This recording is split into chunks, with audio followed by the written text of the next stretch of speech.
As the French occupation of Mexico dragged past its fourth year, Napoleon III now had much more than just domestic criticism to consider. In the United States, Ulysses S. Grant increased pressure on President Johnson to act, arguing that to allow Maximilian's rule in Mexico, quote, is to permit an enemy to establish himself, and Americans, instead of being the most favored people of the world throughout the length and breadth of this continent, will be scoffed and laughed at, close quote. He did not consider the American Civil War finished while the French remained in Mexico, he informed the president. Grant began to take matters into his own hands, authorizing the Civil War hero General John Schofield to recruit U.S. volunteers and prepare to lead them in battle against Maximilian's Mexican Empire. Lest events spiral beyond his control, on December 4, 1865, Johnson used his annual address to Congress to placate hawks like Grant and threaten France, quote, "We should regard it as a great calamity to ourselves, to the cause of good government, and to the peace of the world should any European power challenge the American people." On December 16, 1865, to ensure the point came across, Seward instructed the U.S. representative to France, John Bigelow, to make known to the French government 2 points. First, the United States desired friendship. Second, this friendship was impossible unless France ended armed intervention in Mexico. Aware how bellicose anti-French sentiment had become in Washington, the French envoy to the United States sent a diplomat, Le Comte René de Favrennes, to inform Napoleon III in person that the choice was now between supporting Maximilian and war with the United States. To add further steel to the U.S. position, Seward summoned Schofield. The former commander of the Army of Ohio would not be organizing the army Grant had envisaged. Instead, Seward dispatched him to Paris. Quote, "I want you to get your legs under Napoleon's mahogany and tell him he must get out of Mexico," Seward told Schofield. Schofield's view was that, quote, "a long and bloody war resulting doubtless in final success in America and probably in a revolution in France," close quote, was apt punishment for Napoleon III. But diplomacy should be tried first. And that's from The Last Emperor of Mexico by Edward Shawcross, 2021. I'm Joshua Treviño, and this is The Hard Country.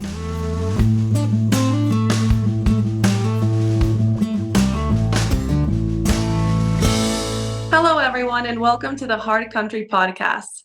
My name is Melissa Ford, and I'm a policy director at the Texas Public Policy Foundation, and I am joined by Joshua Treviño, the Foundation's Chief of Intelligence and Research. Josh, thank you so much for reading those paragraphs about the you said it's about the exploitation of Mexican dysfunction by foreign actors, so thank you for reading that. We will definitely get into a little bit more on that later, but I just wanted to start the episode by acknowledging that this is our very first episode where we're both not in the studio, and we're filming by Zoom today, which is very different than anything we've done in the past. We're not even on the same continents as one another. Where are you now? I am in Bolivia. Yes. I'm in Bolivia. I'm here. I think I've talked about this on the podcast before, but I grew up here. I'm here visiting my family, came home for a family wedding, and so we just figured it would be a good opportunity to try for the first time to film over Zoom, and maybe for me to get to talk about Bolivia a little bit. Yeah, well, you know, it is so interesting. Bolivia, and you're in Cochabamba, which I have to tell you is not a town I had ever heard of before meeting you before in my life. I knew La Paz and Sucre, and that's basically it. But this is really your hometown that you're in, right? Tell us about it. My hometown, I was born here. I grew up here. My mom was born here as well. And it's truly amazing. I think, you know, I love Cochabamba. I love Bolivia so much. But I think that as the years go by and as I travel a little bit more and as I learn more about, you know, politics and economies, I kind of come to the point that I come back to Bolivia and I see it with new eyes. And it's kind of sad. It's very sad. I love it here. My family is here. I will always come home and I will always love so many things about it. But just coming back here makes me realize how very problematic Bolivia is and how very problematic Bolivia has always been, and how badly things have gotten since 2006, right? Since Bolivia took a turn what happened in socialism. 2006, just for the benefit of our viewers? Yeah, so that's when Bolivia started deteriorating exponentially because that's when Bolivia elected a new president, a socialist president. Not a lot of people know a lot about Bolivia. We've talked about this. I feel like it flies under the radar in a lot of international conversations. It flies under the radar in general. Like a lot of people don't even know where Bolivia is.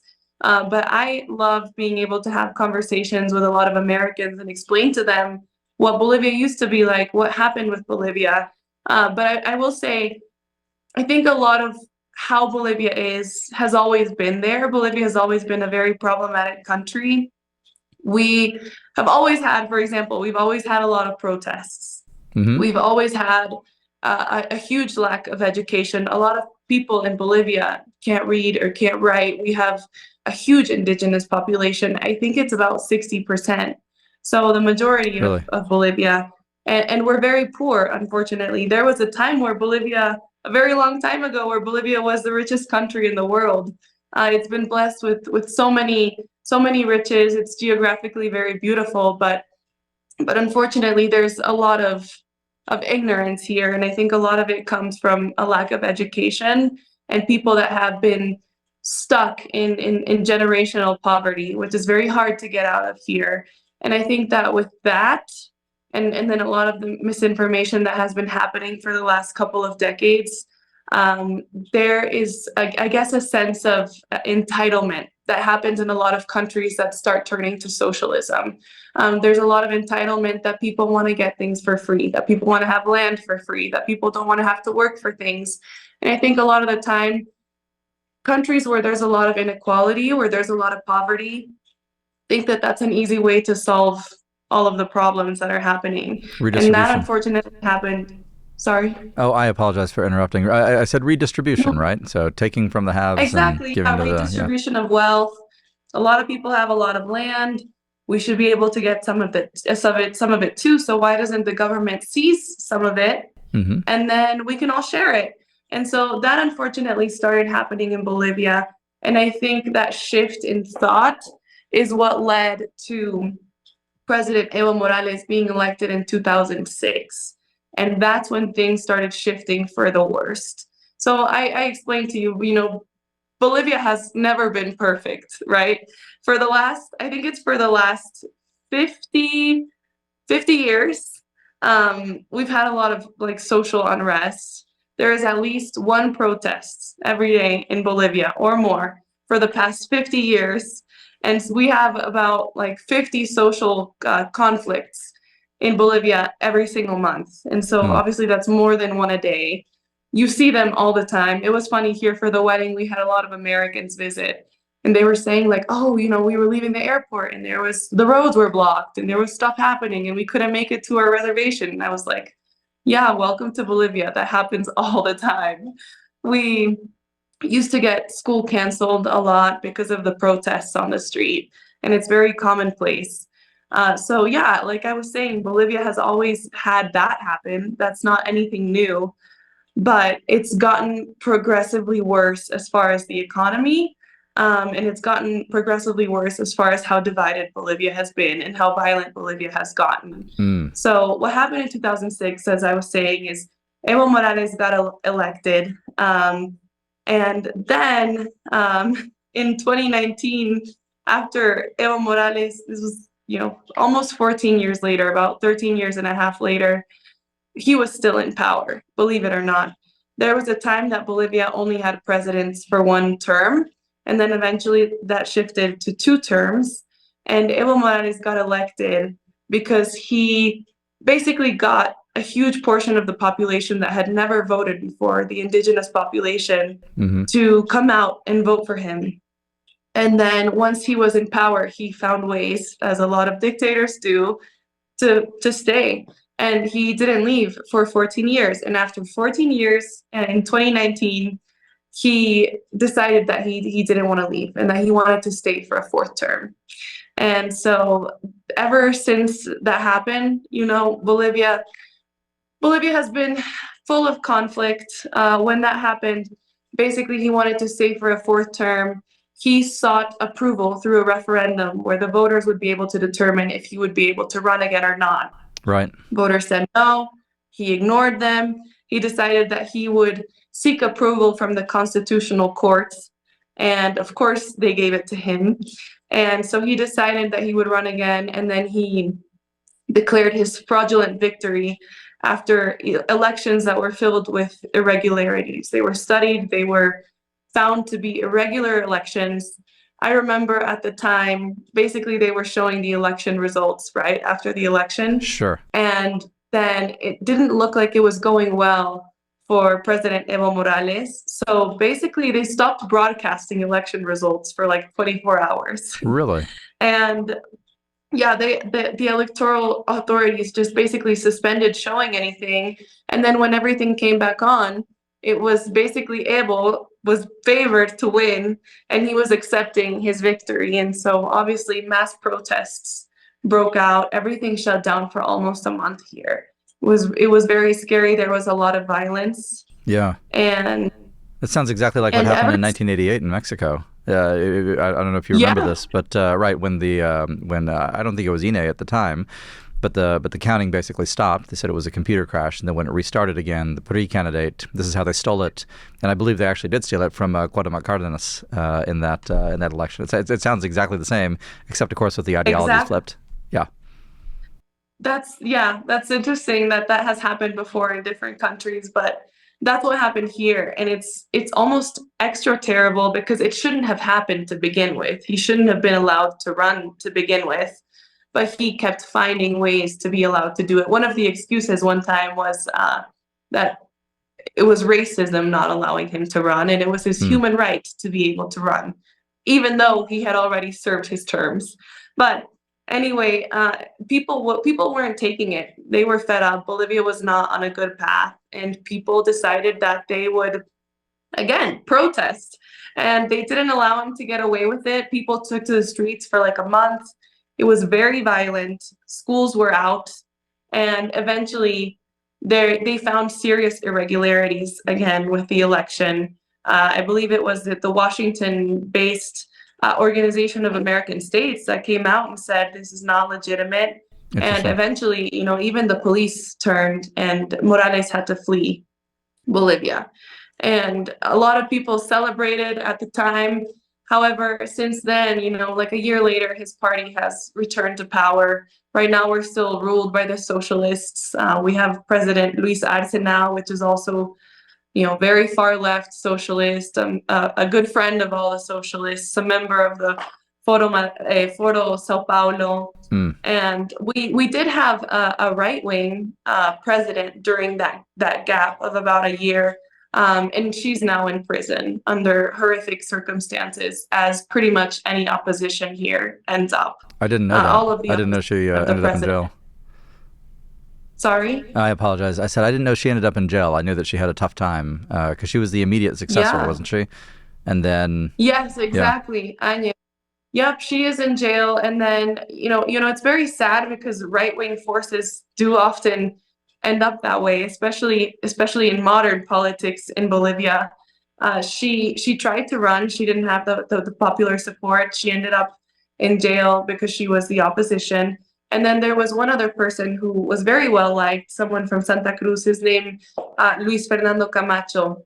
He was very well liked. He actually won 14% of the vote because he was one of the big voices that stood up to Evo Morales when all of that stuff was going on in 2019. He is also now in jail since the former party, Movimiento al Socialismo is what we call it, they returned to power. They took a lot of the opposition that, stirred up people to protest the unjust elections in 2019 and charged them with terrorism for protesting against that and for inciting violence. And so, Bolivia is the kind of country, unfortunately, that, persecutes all political opponents, and there's a big disregard for due process. That's something I've always admired in the United States, due process. But in Bolivia, a lot of the time we see Bolivia failing to uphold any sort of rule of law and failing to protect any human rights. And so unfortunately, that's the reality. And yeah, Bolivia it's sad, and right now it's it's not doing well economically. It was very hard hit by COVID. Places closed for months, and people here can't afford to miss a paycheck.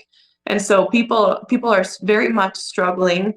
There's still a lot of fear because there was so much death here that was also caused by COVID. We don't have the same amount of resources that, states in the US have. And so a lot of people did die, and that left people paralyzed with fear. I was just, walking around the city this week, and I noticed a lot of people still wear face masks. Oh, A lot of interesting. people still don't want to get close to other people. Yeah, believe it or not, seems like forever ago in the US, it's very much not forever ago here. In Mexico, one of the things that we saw, we didn't actually see it that much in 2023, but up through 2022, you saw face mask use in Mexico City was very robust, very common, Yeah. and one of our contacts there in Mexico City explained it to us, and he said it's sort of the opposite phenomenon of what you see with people who still wear masks in the United States, because you still see people who are out there, and they're either some minority have legitimate health concerns, but overwhelmingly it's kind of a political signal at this point more than anything Yeah. else. But what was explained, this will go into a question for you, but what was explained to me that in Mexico, it was a phenomenon of distrust in public institutions. So essentially, there was a critical mass of people who would actually mask up as soon as the public health bureaucracy or the city government or the state government said that COVID was under control.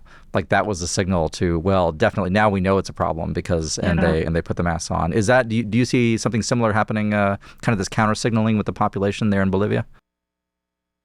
Yes, definitely. I think that's maybe half of it.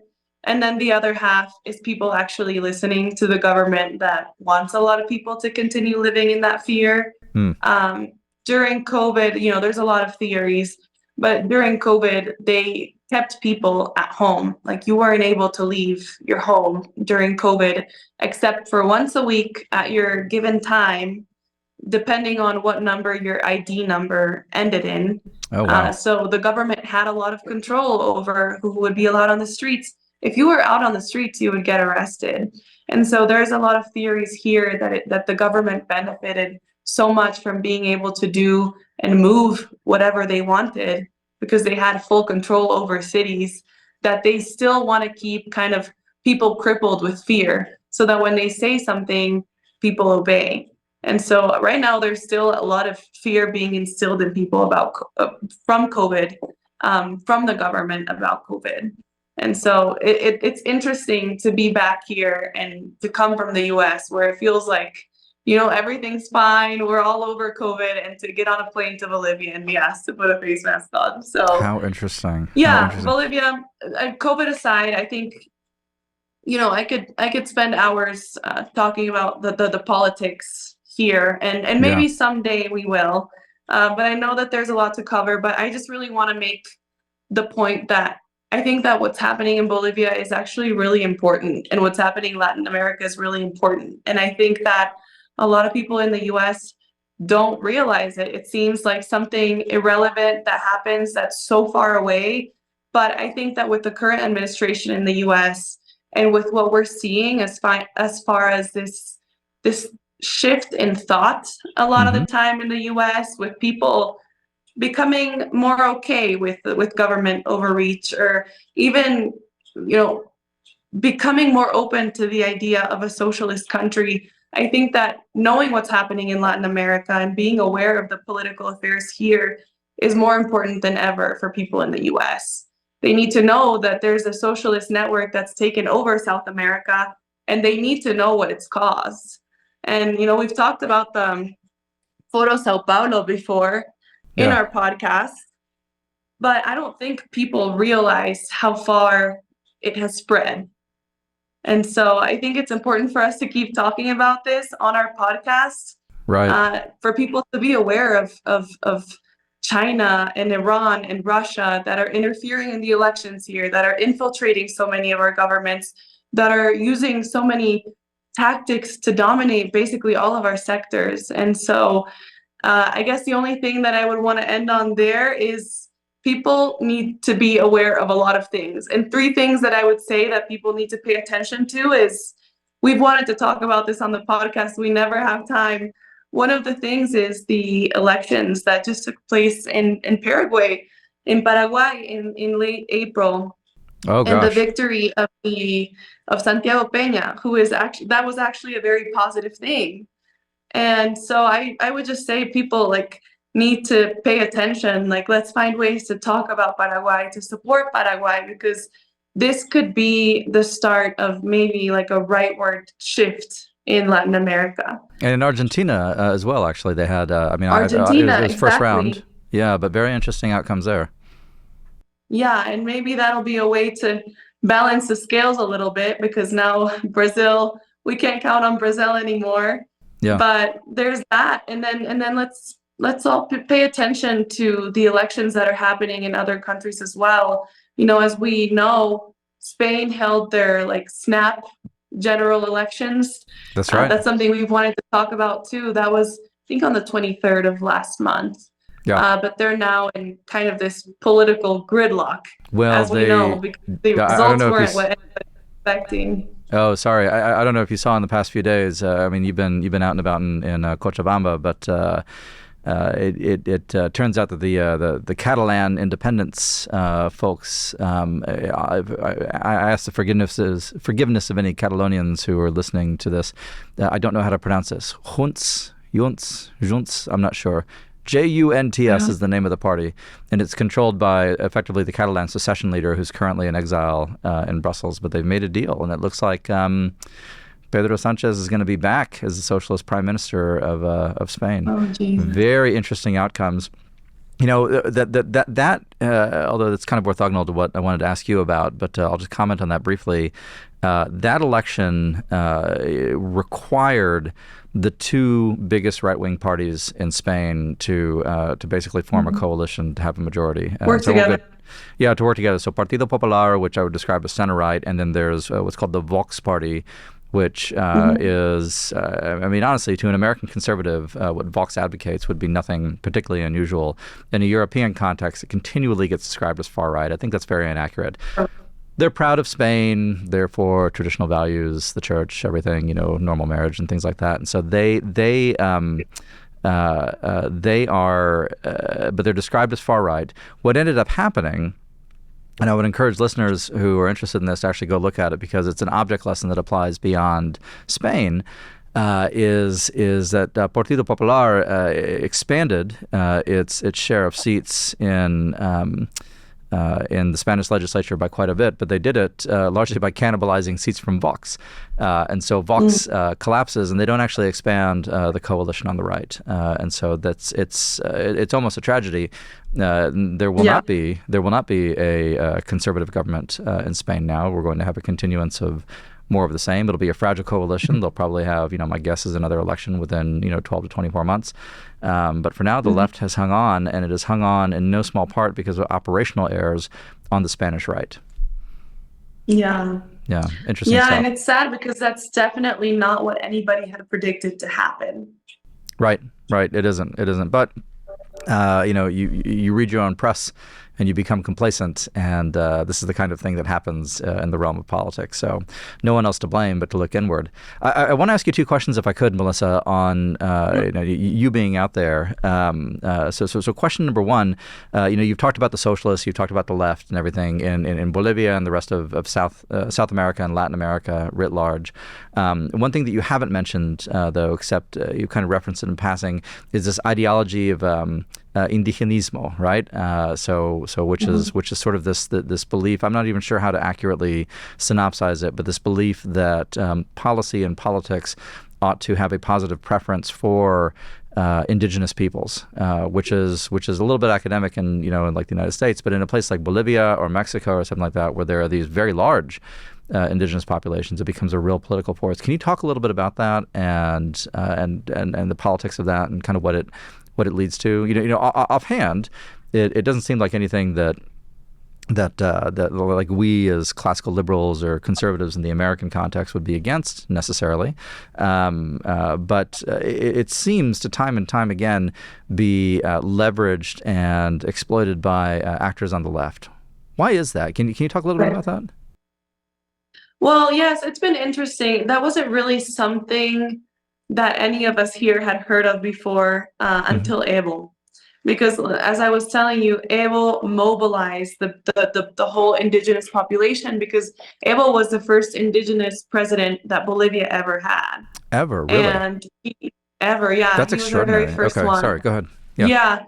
And again, the indigenous population didn't used to vote. A lot of them live out in the countryside. A lot of them don't read or write. And so he, being indigenous, him speaking the native language of a lot of indigenous people here, Quechua, Aymara, he mobilized a lot of people to come out and vote for him. And the first time he was elected, that's the reason why. And a lot of people, not just indigenous people, a lot of people supported him because they thought that he would create real change and maybe create a middle class, which is something that we never had here before. There was a huge gap here between the wealthy class and then the very poor indigenous people here. And I think everyone in Bolivia wanted to see that change. And so when he was elected, there was a lot of hope that that would happen. And what ended up happening is there was a lot of resentment that was created. He spread a lot of hate, a lot of division, encouraging people from indigenous roots to basically like take back what is rightfully theirs. So land, natural resources, all of that. And then he made promises that he would help them take back what was theirs. And then he started with the threats of he would start seizing land, he would start taxing the rich, a lot of the kind of language that we hear a lot, even in the US, that people want to see, right? Like, let's tax the rich, let's do this, let's do that. And so that started happening here. And then there started being like this kind of glorification of like what it was to be indigenous. He started flying we have this flag here that we call the huipala. You might have seen it before. It's like a checkerboard, like a rainbow checkerboard. Yeah. Exactly. It's like a huge rainbow checkerboard with different colors. And I think the meaning behind it is actually really beautiful. It was the meaning of like how diverse Bolivia is, how many cultures we have, how many different languages we have, like the native people, that all of that. But it was taken and it was used to promote like pretty much the superiority of the indigenous population here in Bolivia. And Evo started doing things such as requiring Quechua to be taught in schools instead of English, for example. Like one little thing. Before schools would teach English, it's the most spoken language around the world. It benefits kids. It helps kids get into better schools, get better jobs. But instead, even in private schools, even in the American school that I went to, we were required to learn and take Quechua so that we would have to basically like learn how to communicate with the native population, but they wouldn't need to learn Spanish to communicate with the rest of the population. And so there was a shift in little things like that. I remember there was talks about seizing land. If anyone had more than one property, then that was vain. They didn't need it. You just need one property to live on. And if you ever had more than one property, like for example, my family did, they had to sell it because there was real fears that the government was taking the land that wasn't being used, or that people maybe had bought hoping that it would appraise over the years. Well, guess what? There's people that needed that land and it was being taken. And so it's interesting what happened with Evo, but a lot of indigenous people actually shifted against him when they saw what was happening to the economy. And there was a lot of people that voted for him and that had high hopes for him, even indigenous people that were out there protesting him because of the injustice that actually happens when socialism is done right. Right. And so it hits them too. And so that was interesting to see in 2019. As you know, it's been a major theme in Mexico as well, and this is something that Andrés Manuel López Obrador, current president of Mexico, has spoken about a lot when he does the He annual does. grito. Yeah, on September 15th, the night of September 15, 16, he they kind of write their own, and so he always talks about las culturas indígenas de México and las culturas prehispanos de México. Sort of this idea that these populations, which seems like a disastrous idea in a mixed society, which characterizes every single Latin American society out there. But this idea that those particular populations are the only real, authentic representatives of the nation, that the nation reposes in this population, but not that one at the same time. And you see it, you and I have talked about it before in Mexico, and sort of the turn against the Spanish inheritance too. Now the reality, I won't speak for Bolivia, but I imagine it's broadly concurrent, and tell me if I'm wrong. But in Mexico and most of Latin America, I mean, these are the the mestizo nations, right? The nations of the mezcla, and so it's a mix of the indigenous and European culture that makes them fundamentally what they are. And so to turn away from one half of that is almost to cut off a piece of your own inheritance, isn't it? I mean, it's denying one half of who you are and presumably ought to be. What do you, any thoughts on that? Do you disagree with that? Go ahead. No, I think that's very accurate. I think it's created a lot of division because I'm a proud Bolivian, my family is too, but we are made to feel a lot of the time like outsiders because we don't speak Quechua, or because we are not indigenous, or because we don't understand like the struggles, and so I think that's 100% accurate. And I see a lot of parallels between Bolivia and Mexico in other ways, but that's certainly one, definitely. It's almost an object lesson. This is something in the United States too, although our context is obviously different. But it's a warning against what happens when you do try to center one group of citizenry over the other, right? And so because you're always going to create the ins and the outs, and it's not consonant with kind of a liberal, peaceful atmosphere of toleration that's required for democratic civics. Let me ask you one last thing, and I know we've eaten up the majorajority of our time. I'm looking at the clock right here, so we've got like 15 minutes left to talk about. So we'll have more to talk about next week, though, because there's been so much happening in Mexico. But I really want to take this opportunity to talk about Bolivia, where you are, because you're there, and it's amazing. You left out one detail about the overthrow of Evo Morales that I think is incredibly illustrative. So you probably remember it. Do you remember who came and rescued him and flew him out of the country in 2019? Oh, of course. Yeah, tell us. Let me tell you, I remember, and people here remember, no one's forgotten. Our good friend, AMLO. Yeah. He sent the Mexican Air Force down to Bolivia. Yeah. And flew him out.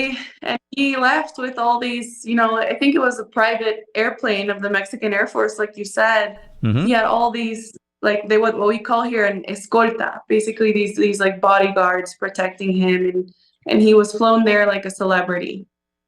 Amazing. And then he appears. He's been appearing at official Mexican state functions ever since. That's been even in exile.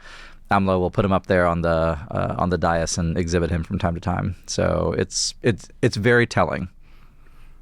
Yeah, and it's interesting. He's still a big voice as far as like the left wing. Even though he's not the president anymore, a lot of people think he still pulls a lot of the strings, and he's still a big voice in basically anytime socialists talk.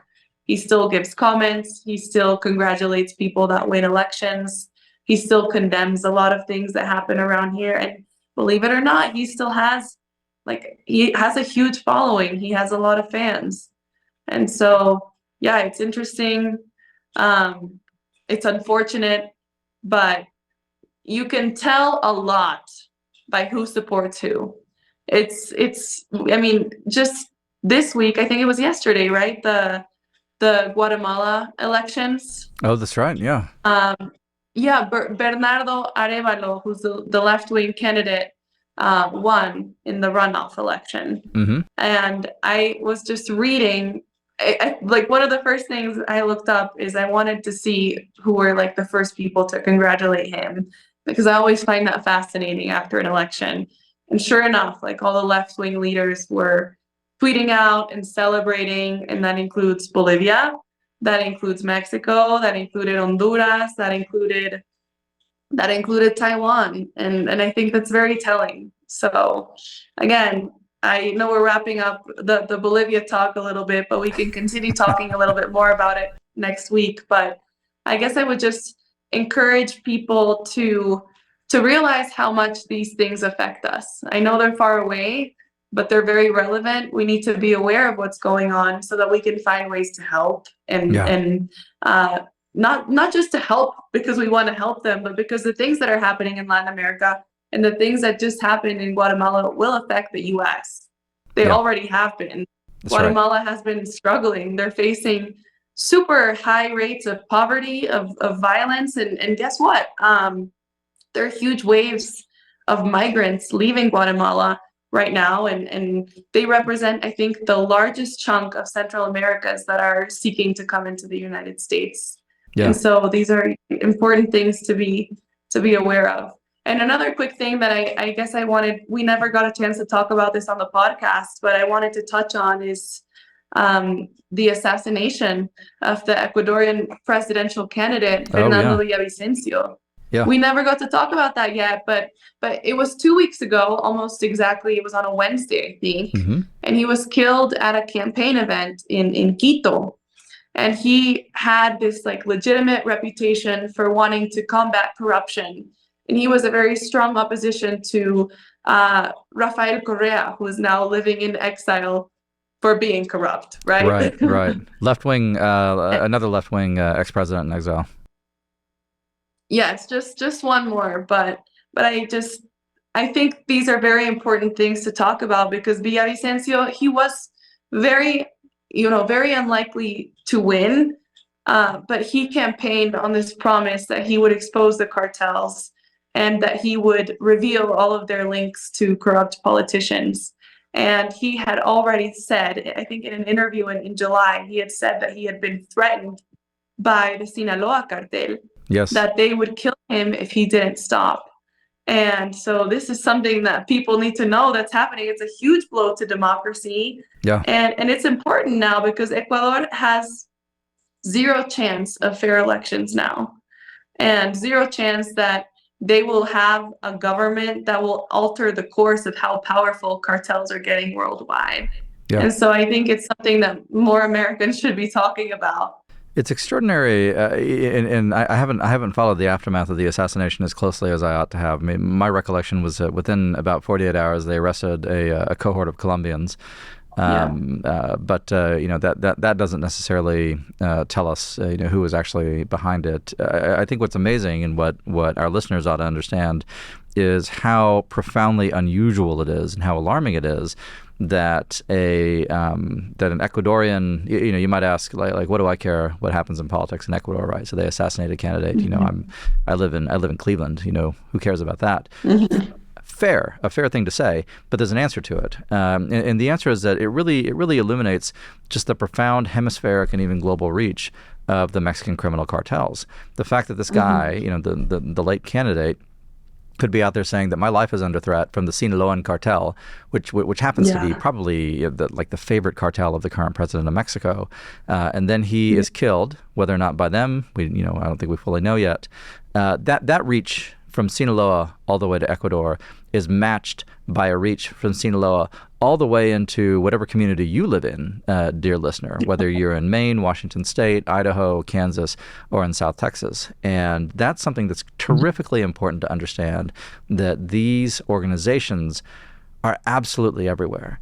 And of course, what did we hear from AMLO when somebody asked him about it? He did what he usually does, and he made excuses for the Sinaloans, which has become this repeat pattern at this point. Can we talk about something? I know we've got less than 10 minutes left. So again, my apologies to the listeners on this. There was a very important discourse by former Attorney General William Barr. So Bill Barr talked, and I don't remember what the forum was. Was it the Aspen National Security Forum? But he talked about U.S. military solutions in Mexico. In any case, whatever the forum was, and I'm sorry I've temporarily blanked on it, but we'll put the link to it in the show description after this is done. But he actually directly addressed this question of what an intervention, intervención in Mexico would look like against the cartels. And I think he made some very sound points that, when we talk about the need, and as you know, we've been very much in favor of putting it on the table. We're not in favor of going and bombing Mexico, which has kind of been this very lazy journalistic shorthand and also very lazy policy shorthand among a lot of our friends on the left for what this policy proposal is. But this idea that you have networks that are susceptible to disruption on the other side of the border, and that they must be disrupted because of the present threat that they constitute to the United States, to our communities, to our children, and so on. And Barr made the point that we do have a template for doing this kind of thing. It's not occupation, it's not invasion as classically understood, but what it is prudent and judicious use of all available tools of the state, including military, to enter Mexico when needed, to interdict, arrest, kill when necessary the members of these networks. And anyway, I've spoken at length on it. Again, we think this must be on the table. Any thoughts on your end, Melissa? I mean, what's the view from not even the view from South America. What's the view from Latin America like when these conversations happen on the U.S. side? Well, I think I can't speak for everybody, but I think I will say a lot of people here also have the view that like the U.S. has done too much to try to get into things that are none of their business. Like the last president, Evo Morales, said this all the time. And he blames the fact that he had to flee Bolivia because the US was like getting in the way and they were intervening in things that they shouldn't have been intervening in. Obviously I disagree. I guess I have more questions than anything else. I read the stuff about Bill Barr. I read the stuff about our former attorney general, and I thought it was very interesting. I guess we have talked a lot, even on this podcast, about what it would look like to enlist the U.S. military to target the Mexican cartels. How could you tell me a little bit about how the proposal is any different? Like, I know he's not suggesting that we bomb them, as you just said, right? But he's basically just saying like we should have more research, more intelligence, or what's the suggestion? All the above, and I don't think any of the conversation, at least that I've seen, and of course neither you nor I are privy to any operational planning, which in candor I don't think actually exists. I think there's a lot of DOD that doesn't want anything to do with this because they'd rather focus on Ukraine and Taiwan because it's just politically more feasible. But look, the credible conversations. Well, let me describe the non-credible conversations first, because I think it's worth contrasting. The non-credible conversations really do involve things like "quote unquote" bombing Mexico, going in and conducting airstrikes and treating Mexico, as a whole as an enemy state. That's a non-starter. We're not going to invade Mexico in the sense that we're going to invade and occupy. There's going to be no occupation. I mean, there are ways to do this that are profoundly foolish and profoundly counterproductive, and that, frankly, in the long run, will lose. I started with this book, The Last Emperor of Mexico, which is about a European power trying to occupy Mexico and eventually failing. Now, they failed in no small part because the United States ensured that they failed. But at the same time, there's 121 million people in Mexico. Mexicans are patriotic too. In the long run, that's not on the table. But what can be on the table, given a particular politics, and it is the understanding and the execution of that politics that provides, to borrow from Burke, the context and the quality for all things, is, the United States Armed Forces has a robust generational experience in a lot of the skill sets, local coalition building, special forces activity, specifically understood as being, what we call the Green Berets, intelligence gathering, disruption of insurgency networks and so on, that can be put to use in a place like Mexico. And as you and I have talked about many times, ideally you would want that to be done in partnership with the Mexican state. You would think that the Mexican state has a positive interest in rolling up these networks. And by the way, there's polling data. It's not good polling data, but it's out there. There's polling data that at least suggests that there is a critical mass of Mexicans themselves who would be open to American engagement and help in this. I wouldn't put too much stock in it, but just be aware that it's there. So, we do that, and that would be the ideal scenario. And I think this would be, not to speak for Bill Barr, but I think this is probably what he would like is to have that partnership with the Mexicans. Now, in his remarks, he said, and he's right about this, that right now there is no partnership with the Mexicans. I mean, there just isn't. On an official basis, there is just a complete collapse of trust and real operational competence in the Mexican side. And so in the absence of that partnership, then what become the kind of the policy drivers and kind of the policy defaults that you have to work with? Well, the United States of America has an obligation to protect Americans with any tools at its disposal within the bounds of prudence. And one of the things that the United States needs to consider is using those tools and understanding that ultimately our respect, and we ought to respect Mexican sovereignty, by the way, there's no question about that. But our respect for that sovereignty ought not properly extend any further than the Mexican state's own respect for that sovereignty. And the reality is that the Mexican state does not respect its own sovereignty, having ceded 30 to 40, maybe 45% of its own territory to the cartels. And so the bar for us should not be higher than it is for them. We have a positive obligation to act in defense of American citizens. And if that means that there's Green Berets in northern Mexico, which is something I think that, for example, Congressman Michael Waltz has talked about, if we use the ISIS model to disrupt their networks, which is what Bill Barr specifically referred to, then that should be part of the policy conversation. My hope is that the existence of that conversation would shock the Mexicans into doing the right thing. My guess is that they're counting on the Biden administration, which has no intention of defending American interests, to fly cover for them. But here's the thing. Whatever administration you're banking on in the United States, it's going to change sooner or later. And when that time comes, my fear is that there's going to be a lot of bills come due, and there'll be bills that the Mexican side has racked up to an extraordinary degree in Washington, D.C. So how's that for a closer? I think that's great. Can we end on a happy note, though? Unfortunately, as always, we have so much left to cover, but we'll be back next week. Wait, no, don't stop recording yet, Jefferson. I want to ask one last thing, because I want to end on a happy note. It's been broiling here in the United States. Right now, it is, it's 104 degrees in Austin, Texas. Tell me about the weather. Tell me about the weather on the Altiplano in Bolivia. How is it? It's perfect. It makes me realize how spoiled I've been all these years and haven't realized it. Right now, it's about 79, 80, which is absolutely perfect. It's 4:30 right now, so it's nice. It gets chilly in the afternoon, late afternoon. It gets chilly in the morning. It's very warm at around 1. And the funny thing is, right now it's winter. But our weather never varies very much. Like year-round, it's just perfect, especially in my city, in Cochabamba.